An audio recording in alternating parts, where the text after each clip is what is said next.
Topic of discussion is addressing modes. As I have told you earlier as well, what are addressing modes? Addressing modes are different ways of specifying source and destination of data in the assembly language instruction. Okay, there are several addressing modes in 8086 processor. Number one is register addressing mode, immediate addressing mode, second one. Third one is memory addressing mode, which will be further classified into a few addressing modes. I'll discuss it in my lecture. Last one is the implied addressing mode.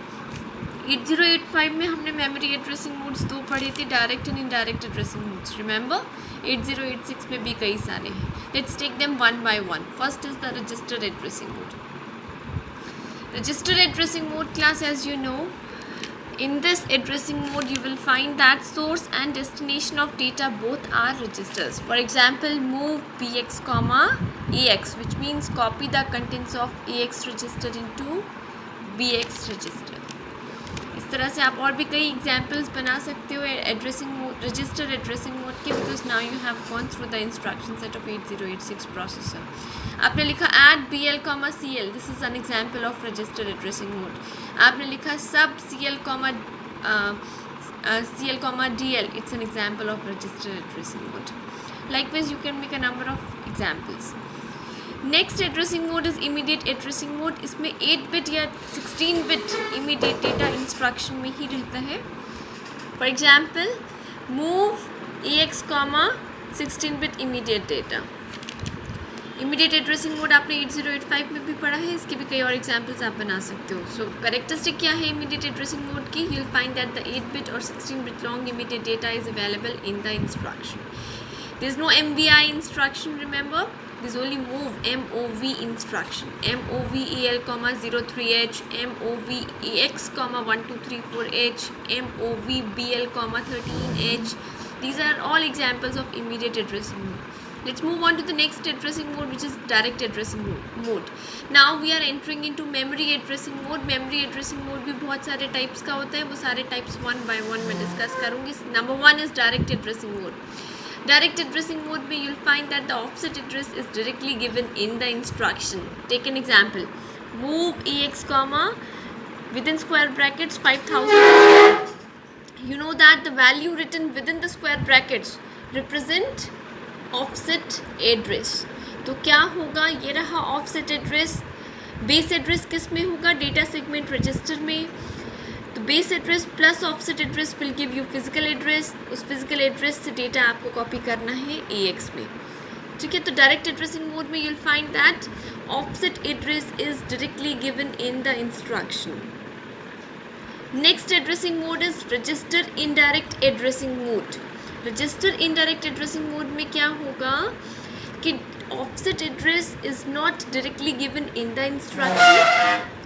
It is copied into the register and the name of the register is mentioned in the instruction enclosed within the square brackets. Let's take example. Move AX comma within square brackets BX. BX register हमने square brackets के अंदर लिखा है, इसका मतलब BX register में offset address है.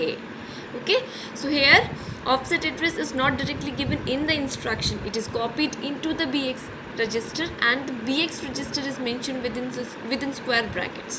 So BX register contains the offset address. Base address is a data segment register. Base address plus offset address will give you the physical address. The value of the physical address is copied into AX register. This is how the instruction works. So you have seen here that in register indirect addressing mode, offset address is not directly given in the instruction. It is copied into the register and the name of the register is mentioned in the instruction. Next is आगे के दो addressing modes जो मैं discuss करूँगी वो actually indirect addressing mode के ही आगे types हैं. देखो आगे indexed addressing mode. Indexed addressing mode में क्या होता है? इंडेक्स रजिस्टर SI या फिर DI में ऑफसेट एड्रेस होता है और हम इंडेक्स रजिस्टर को स्क्वायर ब्रैकेट्स में इनक्लोज करके अपने इंस्ट्रक्शन में मेंशन करते हैं. जैसे कि ये देखो, move EX comma within square brackets SI.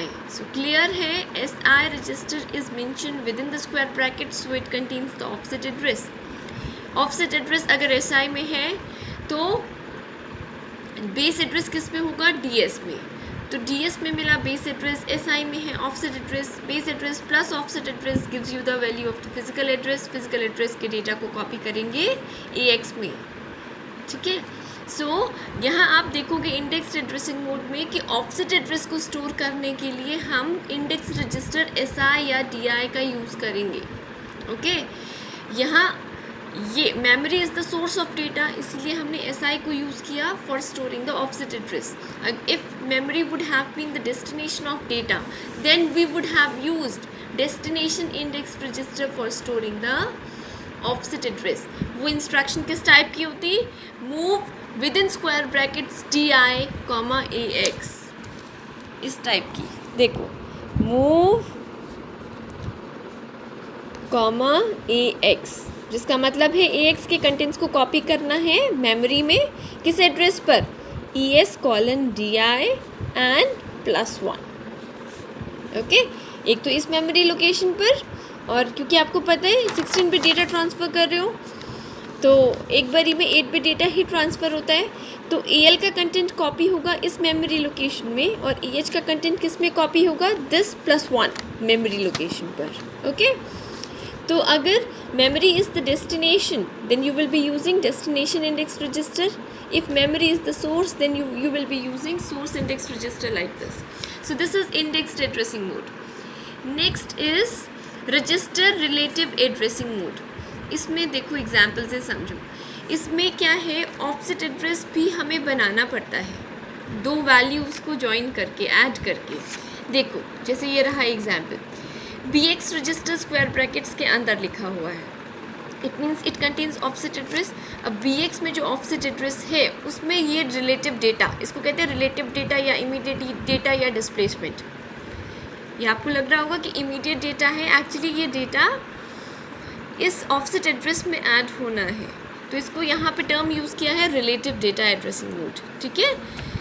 Register relative data addressing mode इसका नाम होता है, मतलब रजिस्टर में जो ऑफसेट एड्रेस की वैल्यू है उसमें इस रिलेटिव डेटा को ऐड करके इफ़ेक्टिव ऑफसेट एड्रेस की वैल्यू ऑब्टेन करो, फिर उसके साथ बेस एड्रेस की वैल्यू ऐड करो, फिर जाके आपको मिलेगा फिजिकल एड्रेस और फिजिकल एड्रेस की वैल्यू को आप AX में कॉपी करोगे। अंडरस्टैंडिंग? तो इसमें भी ऑफसेट एड्रेस बनाना पड़ेगा आपको, दो वैल्यूज़ को ऐड करके, एक वैल्यू एक रजिस्टर में है और दूसरी वैल्यू इमीडिएटली इंस्ट्रक्शन में दी हुई है, उसको हम कहते हैं रिलेटिव डेटा। तो इन दो वैल्यूज़ के एडिशन से बनेगा ऑफसेट एड्रेस, और उस ऑफसेट एड्रेस में फिर जब बेस एड्रेस ऐड करोगे तो बनेगा physical address, and the value of the physical address will be copied into AX register. तो are you getting why the name of the addressing mode is like this, register relative data addressing mode? क्योंकि register की content और relative data को add करने पर आपको offset address मिलता है। नेक्स्ट एड्रेसिंग मोड देखो, बेस्ड इंडेक्स एड्रेसिंग मोड। देखो बेस्ड इंडेक्स एड्रेसिंग मोड में क्या है, ये देखो ये रहा इसका example, B for based. B से दो रजिस्टर स्टार्ट होते हैं, एक तो बेस पॉइंटर और दूसरा BX register. BX is a general purpose register. तो एक तो BX या BP से आपको ऑफसेट एड्रेस की वैल्यू मिलेगी, दूसरी इंडेक्स रजिस्टर से आपको ऑफसेट एड्रेस की वैल्यू मिलेगी, दोनों को ऐड अप करके आपको इफेक्टिव ऑफसेट एड्रेस ऑब्टेन करना होगा। समझ रहे हो? इस इंस्ट्रक्शन के अकॉर्डिंग अगर मैं चलूँ, यहाँ पे BX की जगह BP भी यूज़ कर सकते हैं, ओके, ऑफसेट एड्रेस को स्टोर करने के लिए। अंडरस्टैंडिंग? अब इस एग्जाम्पल में ये कहा है कि BX और इस इंडेक्स रजिस्टर की वैल्यू को ऐड करने पर आपको इफेक्टिव ऑफसेट एड्रेस ऑब्टेन होगा, जिसमें आप बेस एड्रेस ऐड करोगे तो आपको फिजिकल एड्रेस मिल जाएगा। फिजिकल एड्रेस से डेटा आप कॉपी करोगे जनरल पर्पस रजिस्टर AX में, और call it an accumulator register. इसीलिए इसका नाम रखा है based index addressing mode. B for based और B फॉर टू रजिस्टर्स हैं, BX एंड BP। तो दोनों में से किसी रजिस्टर में एक वैल्यू मिलेगी ऑफसेट एड्रेस की, दूसरी वैल्यू ऑफसेट एड्रेस की मिलेगी किसी इंडेक्स रजिस्टर में। अगर memory is source of data तो इंडेक्स रजिस्टर SI होगा, if memory is destination of data तो इंडेक्स रजिस्टर DI होगा। तो BX या फिर BP, ठीक है, प्लस इंडेक्स रजिस्टर की वैल्यू को ऐड करने पर आपको इफ़ेक्टिव ऑफसेट एड्रेस मिलेगा, जिसके साथ फिर आप बेस एड्रेस ऐड करोगे तो आपको फिज़िकल एड्रेस मिलेगा। फिज़िकल एड्रेस की वैल्यू आप AX में कॉपी करोगे या किसी दूसरे रजिस्टर में कॉपी करोगे। तो based indexed addressing mode. Next addressing mode देखो, it is relative based indexed addressing mode. ये उसका एक्सटेंशन है पिछले वाले एड्रेसिंग मोड का। देखो आप एक्सटेंशन पढ़ रहे हो, सबसे पहले आपने इंडेक्स्ड एड्रेसिंग मोड पढ़ा, ठीक है, फिर रजिस्टर रिलेटिव एड्रेसिंग मोड पढ़ा जिसमें आप रजिस्टर के साथ रिलेटिव डेटा ऐड करके ऑफसेट एड्रेस ऑब्टेन करते थे। फिर आपने बेस्ड इंडेक्स्ड पढ़ा जिसमें आप बेस रजिस्टर और इंडेक्स रजिस्टर की वैल्यू को ऐड करके ऑफसेट एड्रेस ऑब्टेन करते थे। अब आप पढ़ रहे हो based index relative data addressing mode. अब देखो इसमें क्या है, देखो BX या BP के कंटेंट को ऐड करो इंडेक्स रजिस्टर के कंटेंट के साथ, प्लस रिलेटिव डेटा भी करो, तो जाके आपको इफ़ेक्टिव ऑफसेट एड्रेस मिलेगा। अब ऑफसेट एड्रेस में बेस एड्रेस ऐड करोगे तो आपको फिज़िकल एड्रेस मिलेगा और फिज़िकल एड्रेस के कंटेंट को आपको AX में कॉपी करना है। तो रिलेटिव डेटा है,